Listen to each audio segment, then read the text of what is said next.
Just as I lay down to catch a little midday nap, well, it's not midday, it's like 12:25 or something like that. But just as I was laying down to catch a nap, I got a notification on my phone, and Bungie went ahead and they dropped us a little article here, more so the Marathon development team. This article is titled Marathon Midseason 2 Update Preview. So this isn't even the whole shebang. This is just a preview, and based on the header here, I would assume that this is going to be mostly about Vault Breaker here. And to preface, if I stammer or stumble at all, I'm operating off like 3 hours of sleep. Hey, y'all gotta bear with your boy here. But anyways, jumping into this, the dev team says the mid-season update is coming next week. It brings a lot with it, including our first experimental PvE mode, Vault Breaker, and a fresh batch of balance and progression updates. Let's get into it. Experimental PvE mode, Vault Breaker. Vault Breakers utilize hit and run tactics to master the secrets of Marathon's Cryo Archive. They travel light and target the archive's many vaults in search of valuable loot and deeper access throughout the deck. Vault Breaker strategic deployments challenge the UESC's jurisdiction aboard the Marathon, applying constant pressure to defend the zone against runner incursions. They strike during quiet moments while rival crews are focused on Tau City 4 to keep the UESC off guard and to maneuver with more focus, free of the chaos of a contested zone.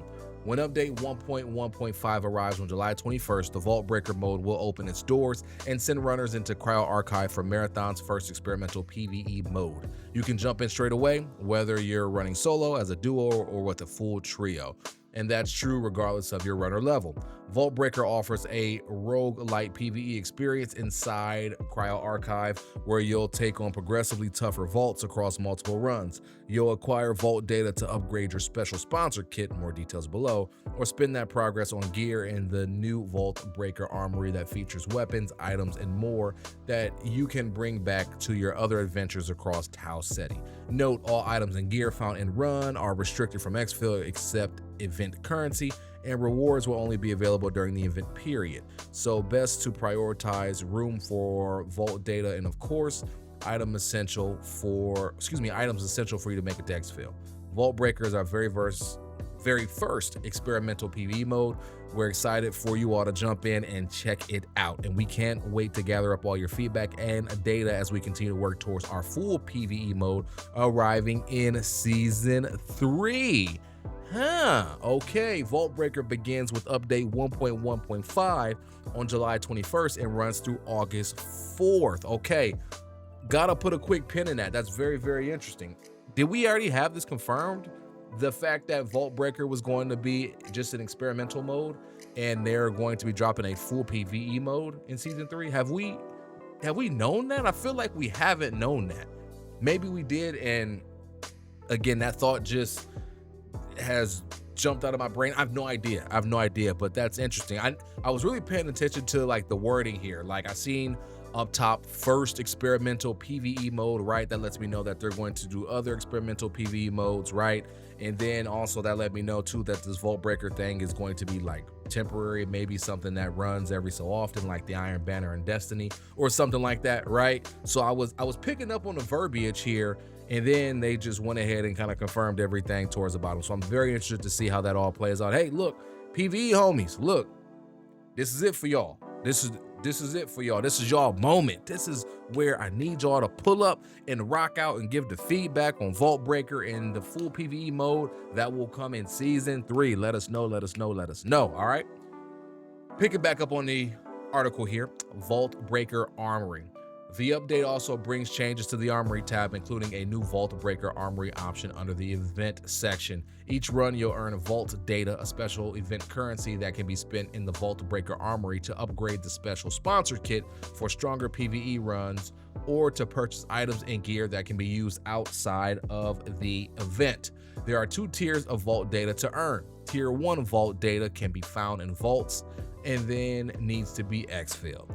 Tier 1 Vault data is also awarded for killing a UESC commander, and that reward is granted post-run, whether you successfully exfil or not. Okay, cool. That's nice to know. So even if you fail, you still get some Vault data. Tier 2 data can only be earned from consecutive vaults solved in the same run and then successfully exfilled. You'll need to manage your time and routes wisely. This will be especially tough for solo runners. So my solo cats, y'all might want to solo queue with randoms and the duos and trios if y'all looking for that tier 2 vault data. And we got a picture right here, and it looks like here in this picture everything we will be able to acquire through the Armory, and this is just an example here. So weekly offers, this is the tier 2 weekly offers. So we got a bunch of cryo keys. So they're trying to incentivize you. They're trying to place an incentive for you to jump into Cryo Archive, the traditional extraction Cryo Archive mode, which is cool, right? A lot of people have FOMO with losing keys, but this gives you a way to kind of farm keys in a way, right? You can get one of each key every week. So like, yeah, you have the opportunity to get a cryo running. You can hit every single vault, possibly. I mean, we don't know which is which. Either way, I like that. I like that. And then we got the limited offers down here. We got some uniques. So for my cats that have never acquired a gold weapon, we got some uniques down here for y'all. You know what I'm saying? We got the Burt jumping off. We got the, I almost call this the neurotoxic injector. The biotox, I can't remember the name of this thing right now, but you can even cop this joint here as well. For 225 vault data. So I'm very interested to see how much vault data you get per run, especially when you get this really down packed. You get your routes figured out and all that. Very interested to see how that all flows, right? Now, it'll be really, really funny as I'm sitting here looking at this, talking about this, if this was for something totally different. No, it's not. It's not. All right, cool. I'm over here looking at this. I'm like, what if this is for the carry event or something? But no, this is, that wouldn't make sense for them to have this here, man. Duh. But again, just looking at this image, yep, because we got our Vault Breaker kit right here. We got the kit upgrades right here. So we're seeing some symbols. I would assume this right here, you can upgrade your shield. So you spawn in probably with green shield. Upgrade your ammo capacity, probably. Spawn in with implants, spawn in with heals. Increase melee damage, probably. And then we got some tier 2 upgrades down here as well that we can't fully see just yet. But dope. So I do like the fact, again, this is Bungie giving you another way to be able to acquire good gear that you can take into the extraction mode. So hopefully for my people that are like, they enjoy their PvE experience, but they want to get some PvP in as well, hopefully you all can like have a sigh of relief knowing if you lose your unique, it's okay, because you may have an opportunity to get another unique after you acquire more vault data. Rinse, repeat, right? So this is a great way for you to be able to acquire keys. From the look of it, I think these keys will probably refresh every week, and then the limited offers will probably cycle through every week as well. And then I would assume these offers up top, whatever these are, yeah, blue book bag, which is a conquest, probably a random key. These probably cycle every day, possibly, with the Armory refresh. No idea. We'll see. So I dig it so far, though. I dig it. All right, getting back to the article here. Armory offers. The Armory features a variety of gear and items, including a daily rotating deluxe weapon, cryo key templates, prestige weapons, and more. It's worth noting that some pinnacle rewards stock will remain fixed in number throughout the full event. Okay. So you probably can only get one biotoxic disinjector. Did I get the name right there? Let me know in the comments if I got the name right there, because my brain is not working right now. So you might only be able to acquire one, right? Maybe these items up top, or maybe these limited items don't cycle on a weekly basis, because again, I just remember this event is only here for a limited time. Maybe they do. I don't know. We'll just have to see. Here, oh, if I would have kept reading, we would have figured it out. Here's a quick look at how the weekly rotation breaks down. Weekly offers. Tier 1 vault data items will have limited weekly stock depending on the item, with either 3 or 5 available per week. Tier 2 vault data items will include higher tier rewards with 1 limited stock per week, or players can convert that currency to tier 1 at 5 per week. Limited offers. Prestige gear will be available, and you can grab one of each during the event. Grab them while you can. No purchases made from the weekly limited offers apply only to standard marathon activities. Only kit upgrades will alter your loadout in Vault Breaker. So yes, that confirms it right there. As I'm sitting here trying to be detective and speculate, they literally tell you right there, once you cop that biotoxic disinjector, that's it. So yeah, and then too, this mode is only here for a limited period of time. So I'm sitting here like, yeah, you'll be able to grind keys every week until further notice. No, just throughout the event. But still, it gives people an opportunity to acquire those keys nonetheless. I think that is great. The more accessible some of the higher tier and in-gear stuff is for people to be able to acquire and have the opportunity to attempt over and over and over again, I believe the better, in all honesty, right? You know, so I'm with it. Unique sponsor kit and upgrade. So access Vault Breaker, you'll need to equip the free special sponsor kit found in the Vault Breaker Armory tab under the events section. This sponsor kit won't be in its final form when you first grab it. At the start, the kit is at its weakest, offering only one standard weapon along with a small amount of equipment and consumables. As you earn Vault data, different upgrade paths will begin to open. You might want to focus on weapon quality, others may want more survivability, or they may want to get started with a wider mix of implants and cores. The path is entirely up to you. And of course, Cradle and faction upgrades will also be enabled for the event. Okay, cool. So whatever you set up in the Cradle will carry over. Cool. Crews and queues. Looking to test yourself against the dangers of Cryo? We've got a solo queue waiting for you. It's you against the UESC, and you're unfortunately on their turf.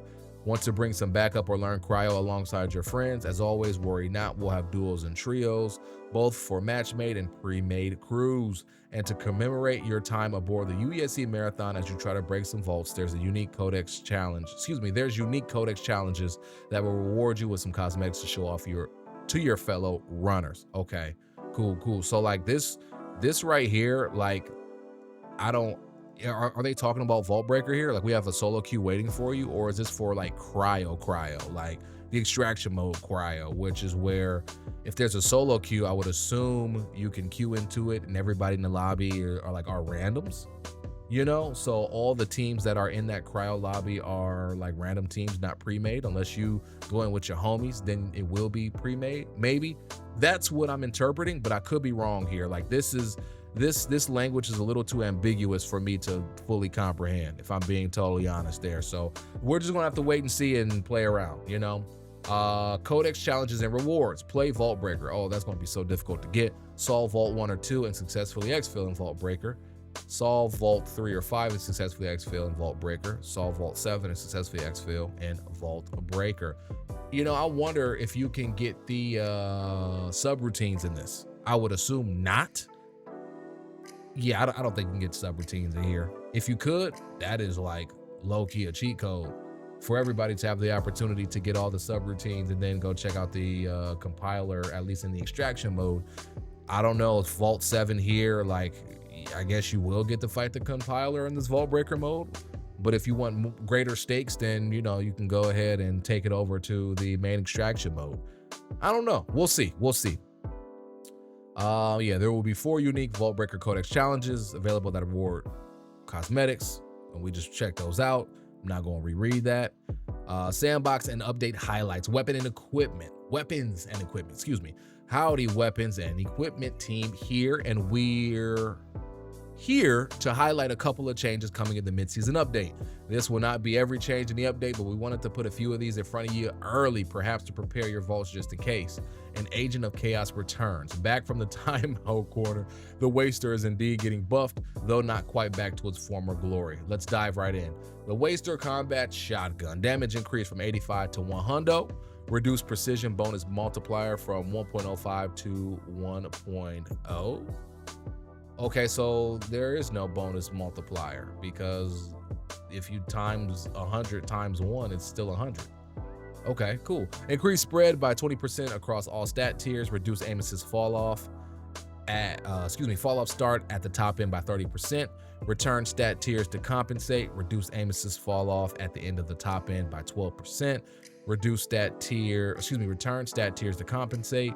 Retuned stat tiers to compensate. Gosh, bless it, Crayon. Reduced magnetism fall off by 10%. Reduced minimum damage percentage at max fall off from 20% to 10%. Reduced damage fall off across all tiers. 2-hit KO range with the Gray Waster against base shields, 3 meters. Against purple shields, 2 meters. With the max invested Waster against base shield, 7 meters. With the max invested Waster against purple shield, 4 meters. So the more you invest, the greater the range is. And this is kind of what I was suggesting from the jump. Like the Waster should punish people if you are close, right? But like if somebody's 15 meters away, you shouldn't be able to two-tap them, bar none, right? Like just make the damage fall off that dramatic. So that way, if I'm an assassin player, I gotta literally get up in somebody's chin to put them down. You know what I'm saying? So I'll be very interested to see if it makes a return to the scene. People probably still won't use it as much. We'll see though. I mean, I'm going to give it a go. I'm going to try to sneak up on people or use Vandal, try to slide into people, slide past somebody, but not too far past them. Try to two-tap them. I'm going to try to have some fun there. So we'll see how that plays out. We'll definitely see. And to continue on, they say, first off, we are removing all precision damage bonus multipliers from ballistic shotguns. The Mizraya will also inherit this change, leaving Circuit Breaker as the only shotgun to receive a precision damage bonus.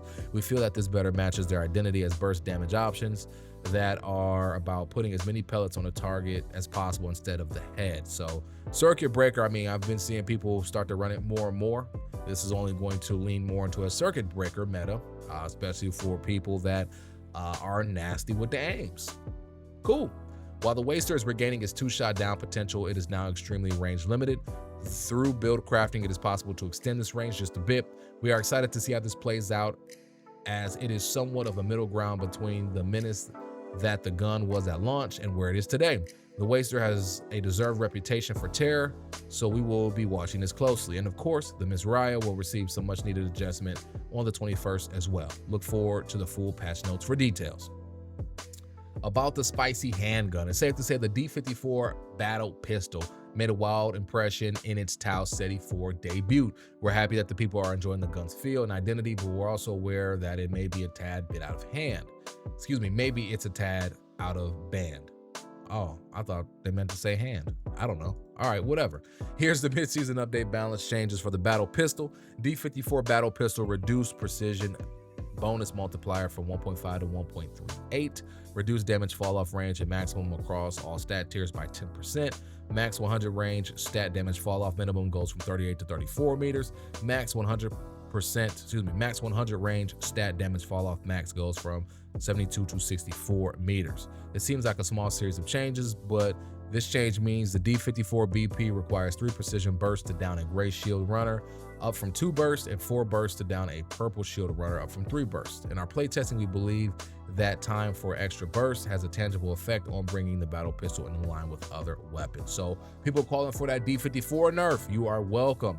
I kind of skimmed over it as well, but like bringing the Mizzy a little bit more in check is going to be nice there. I'll be very interested to see what the adjustment is on the 21st. We'll see if they kill it. If they kill it in an entirety, then everybody's just going to pivot to circuit breakers. And then like if you're really poor, you're just going to use a Waster probably. That's probably what it will be, or people will probably still hold on to the D54. You know what I'm saying? They'll just try to hit another burst. We'll see though. We'll see. Let's see here. 1 grenade for each hand. Oh, so we're getting a nice little grenade nerf, huh? Starting with the mid-season update, we're making a dramatic change to how some throwables work prior to infilling to a run. On July 21st, runners trying to load into a map will find themselves with an error preventing them to launch if they're holding more than the restricted limit of certain equipment in their backpack. To start, we're limiting runners to only bring in a combination of 2 bubble shields, chem grenades, EMP grenades, flechette grenades, frag grenades, and heat grenades. This means you can only bring in 2 frags at the start of a run, or maybe 1 frag and 1 bubble shield. Either way, any items on this list will be limited to a combination of 2. While in a run, any additional grenades on this list that are scavenged are fair game. This new infill restriction has 2 purposes: to reduce the efficacy of AoE grenade spam and reduce the prevalence of bubble shields. We think grenades are in a good place damage-wise, but feedback is clear that spam is still an issue on Cryo and that bubble shields are flattening high-level combat. We may change the items on the list or the infill limit number in the future, so please give us feedback on how this new system is working out. That's very interesting. I'm super interested to see how that plays out, especially in Cryo. I mean, we all know, we've all seen the clips, we've all experienced it ourselves, getting grenade spammed or people dropping. Like, I remember seeing a clip, and the clip said something like, "This is Cryo Archive," you know, and it was like 5 bubble shields up, dog. And everybody is just crouching and creeping in between, you know, trying to charge up the circuit breaker or trying to hit somebody with a waster. Or like, it was crazy, man. It was absolutely crazy. I was like, dog, this is ridiculous. So now I mean, technically a team could still bring in 6 bubble shields, which is OD, but that'll be at the cost of bringing in nades, right? Or bringing in like chem nades or bringing in frag nades or anything like that. So I'm very interested to see how this plays out. I still think that maybe the better option could have been, I'm no game dev, so let me stop talking like I know what I'm talking about here. But truthfully, I'm like, man, bring in as many nades as you want, but just give the person a nade cooldown, right? They can only use a nade every 20 seconds. But as I'm sitting here saying that though, I'm like, dude, that just might draw fights out. People will literally sit in the corner and wait every 20 seconds to drop a nade. Like that's how people would end up playing, and it would just slow the game down. So actually, I rescind that statement. I want to play this first. I want to see how this all plays out, you know, before I have any type of feelings in regard to it. But hey, look, Bungie, thank you for trying to reel that in, because we tired of it, dog. Like, I don't even want to play cryo anymore, because dealing with the nade spam is just OD. Anyways, look like we get some new icons. Implant iconography. Did I say that word right? Iconography, right? Let me know in the comments. Update. I need to know the phonetics on this word here. That's a new word for me. Cool. Thanks to your feedback, we've continued iterating on the, I'm gonna just call it icons. On the icons on your implants. They should be easier to understand at a glance, but as always, let us know how you like them. Check them out when the full update hits next week. In the meantime, here's a quick preview. So we got a little bit of everything. Now this is what should have, like, this is how the game should have launched, if I'm being totally honest. Like, this was a supreme mishap by Bungie. And the reason why I say this is because imagine Destiny launching and there was no distinction between trades, right? So is this Rampage? Is this Kill Clip? I don't know. We gotta hover over it. Like, bro, come on, dog. Y'all would have never did that to Destiny, bro. Like, no.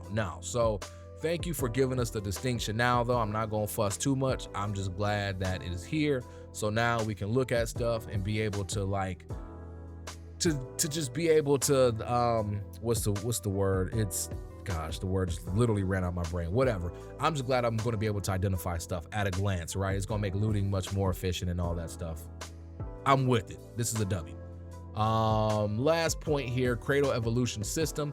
Ever since the Cradle arrived, you all have been diving in head first, sacrificing a tremendous number of your X-Field wares to the weave worms. To that end, we've gone ahead and reverted the 25% reduction in Cradle progress so that you can continue to bolster your build crafting. Midseason also brings the first iteration of the Cradle evolution system. Upon maxing out your Cradle, you'll now be able to reset back to 0 to earn 1 additional maximum energy point and unlock unique cosmetics, including multiple runner shell styles. Stay cool out there. We can't wait for you to hop on and see what we've cooked up.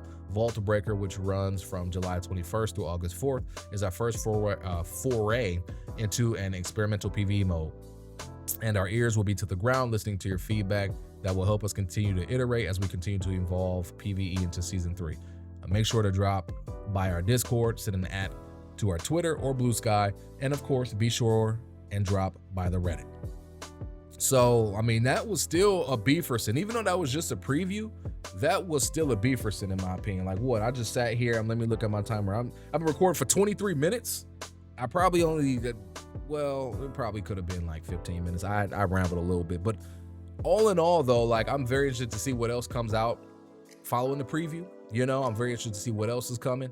I do think Vault Breaker can be pretty slick. I really hope it is something that the PvE homies really rock with, really vibe with, and they find it to be a fun gameplay loop and it can entertain them. Because I would assume they're going to iterate on it, and then whatever drops in Season 3, I hope that it's just a step above Vault Breaker. So if the homies are really liking Vault Breaker, they love the PvE to come, because really when it's all said and done, like, I'm done with all the Steam chart numbers and all that bull junk. Like, I mean, I was never really big on it from the jump, but like, at the end of the day, I just want people to be able to kick back and enjoy what they play, right? And whether if that's marathon or even if the PvE drops, you're not rocking with it, that's cool. It's all love. Find something you do rock with, you know what I'm saying? But ultimately, I hope this helps. I hope players can jump in and they can be able to explore this marathon universe and have fun on their own accord. I think that'd be super dope. And I'm just glad to see Bungie still swinging when it comes to marathon. You know, they could have very well given up, given all the layoffs and all the foolery that's been going on. but these cats is out here, they still fight, and they still are trying to pour passion into this, the developers that is, and they're trying to do their best, you know, so that they can provide a quality product, or I should say fine-tune a quality product, and of course keep their job so that, you know, they don't got to deal with any more layoffs and all that bull junk, man. But ultimately though, very curious to hear what you all think about this. Quick little sidebar. Unfortunately, I had all plans to, like, back before we knew when the mid-season update was coming out, I had plans to come through, resume the streams, check it all out, all that good stuff. I will not be able to. I'm going to miss the first week. I'm going to miss the week of July 21st, which is next week. I will be away for USA Track and Field Nationals. For all those that are unaware, I compete in an event called the Hammer Throw. So I'll be going there competing at US Nationals in the Hammer Throw, and I'm gonna be going to New York all next week. So I need y'all to keep me tapped in the comments and my posts, everything. Let me know what's going on. I'm gonna be checking out streams and all that stuff just so I can see what everybody thinks about Vault Breaker and the update in general. And then once I return from New York, you know, hopefully with the top 3 to top 5 finish, you know, fingers and toes crossed, Lord willing, praying on that. You know, we'll kick streams probably back up, because I want to get back in the flow to kick it with you all. It was such a blast to do that before in the past. I want to get back into streaming and then rocking out and checking out the update for myself. So that's where I'm at. Keep your boy looped in. Again, I'm not gonna have the blinders on, but I'm gonna be, you know, looking over the glasses, seeing what's going on with Marathon during that mid-season update. But again, I appreciate you all nonetheless. This has been quite the journey, to say the least. Quite the journey. I don't know what I'm talking about. I'm gonna shut up. Actually, I'm gonna put this video together. I'm gonna go catch a nap. I love you all. Thank you all so much for coming and watching. And yeah, I'll catch you all in the next one.